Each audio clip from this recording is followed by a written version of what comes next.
Hər kəsə salam. Yaxşısınızmı? Ümid edirəm ki, hər şey qaydasındadır.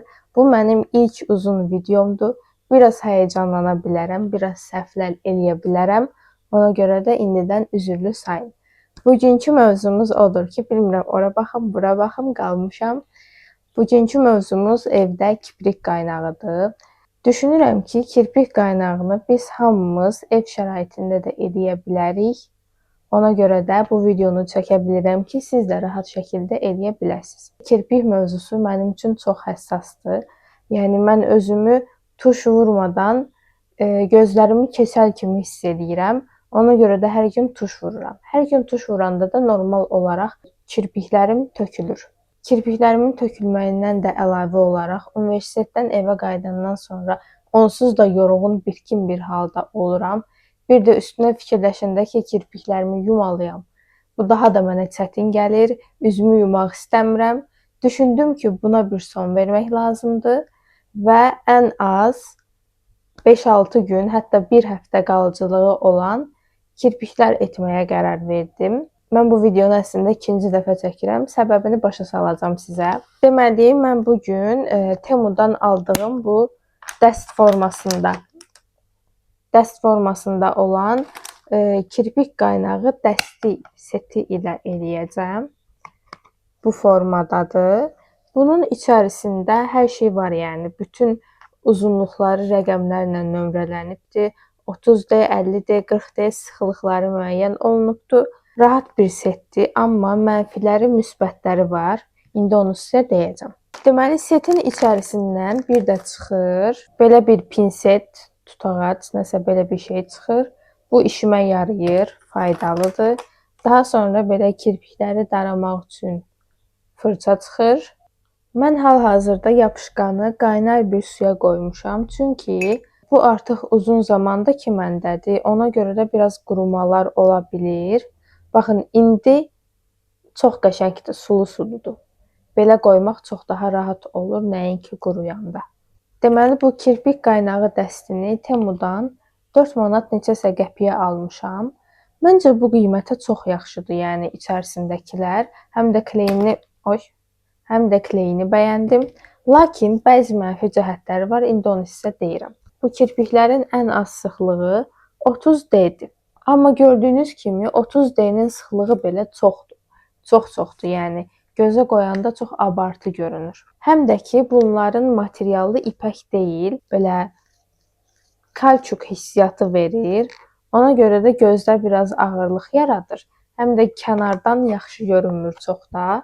Mən bundan əvvəlki videoda bütün kirpiklərimi bununla qaynaq elədim özüm. Oradan da kadrlar paylaşacağam. Deməli, o videoda 14-ü də qoymuşdum hamısını. İndi deyəcəksiniz ki, bu çox uzun oldu və çox oldu. Videoda deyirəm ki, mən də belə bəyənirəm. Belə uzun olsun, abartılı olsun. Həqiqətən də elə bəyənirəm. Lakin videoda da bəlli olur ki, özüm belə şok olmuşam o görüntüyə. Dəhşət uzun olmuşdu. Kukla kirpiklərinə oxşuyurdu. Mən 2 gün elə fırlandım. İnsanların reaksiyası necə olacaq, özüm tam bəyənəcəmmi bunları yoxlamaq üçün. Belə deyim, diş fırçasına oxşadı biraz. Ona görə də bugün yeni aldığım anime kirpiklərini sınayacağıq. Gördüyünüz kimi anime kirpiklərinin olayı odur ki, həm biraz seyrək olurlar, aralı olurlar. Həm də ki, ortalarından biri uzun olur. Seyrək, sonra ortada biri uzun, xoş bir görüntü yaranır. Bugün bunu yoxlayacağıq. Temudan aldığım yapışqanla. Çünki bu yapışqanı mən çox bəyənirəm. Onu da qeyd edeyim ki, mən bu kirpikləri 28-dən almışam. Element tərəfdən. Elementdən yox. Elementin yanında bir mağaza var idi. Oradan almışam. İndi istəyirəm bir yerdə bu kirpikləri qoyaq. Bir də mən kirpik alanda ən çox nəyə diqqət edirəm? Baxın, kirpiyin yanında belə nömrələr olur. 15, 14, 13, 10-a qədər gedir. Yəni, bu uzunluğuna görə nömrələnibdir. Mən də uc tərəflərə daha uzun qoyuram, diblərə doğru qısa qoyuram. O nömrələr olmayanda, hamısı eyni boyda olanda məcbur qalırsan ki, özün qayçı ilə kəsəsən. Bu da dəhşət uzun çəkir, yorucu olur, heç xoşuma gəlmir.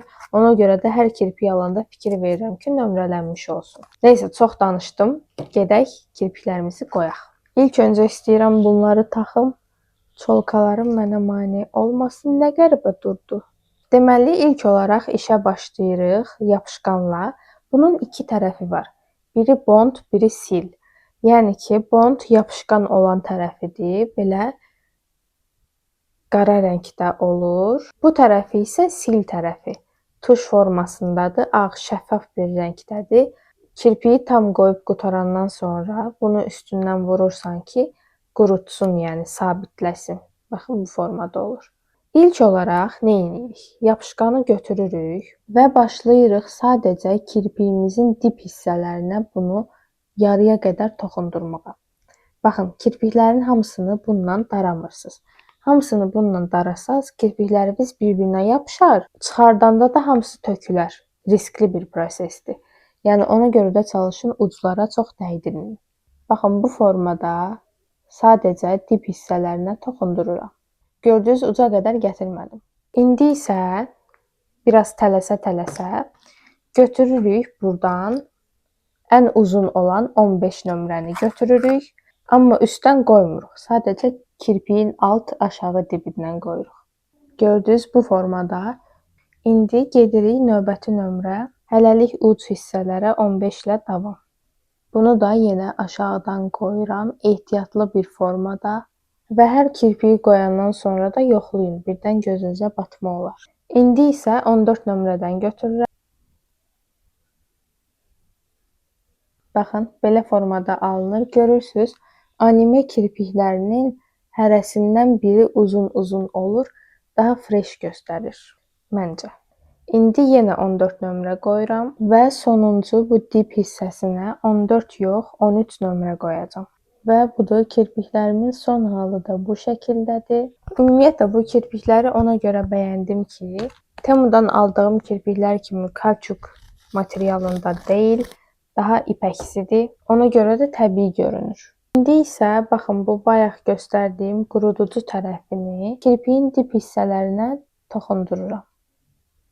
Və budur, son dərəcə təbii görünən, amma əslində təbii olmayan kirpiklərim hazırdır. Bir də ki, əgər kirpiklərin qalıcılığını artırmaq istəyirsinizsə, əgər istəyirsinizsə ki, bir həftə tam getsin, çalışın arxası üstə yatın, yan tərəflərə yatmayın, ağır makyajlar eləməyin, üzünüzü yuyanda diqqətli olun, gözünüzə yağ bazlı təmizləyicilər istifadə etməyin. Bu qədər. Onsuz da kirpiklər sayəsində çox da bir makyaja ehtiyacımız olmur. Artıq universitetə gedəndə hər səhər tuş vurmayacağam. Evə gələndə əzab çəkməyəcəm ki, mən bu makyajımı necə təmizləyəcəm. Ona görə də ürəyim rahatdır. Əgər hər hansısa bir sualınız olarsa, şərh bölməsində yazın, mütləq ki cavablandıracağam.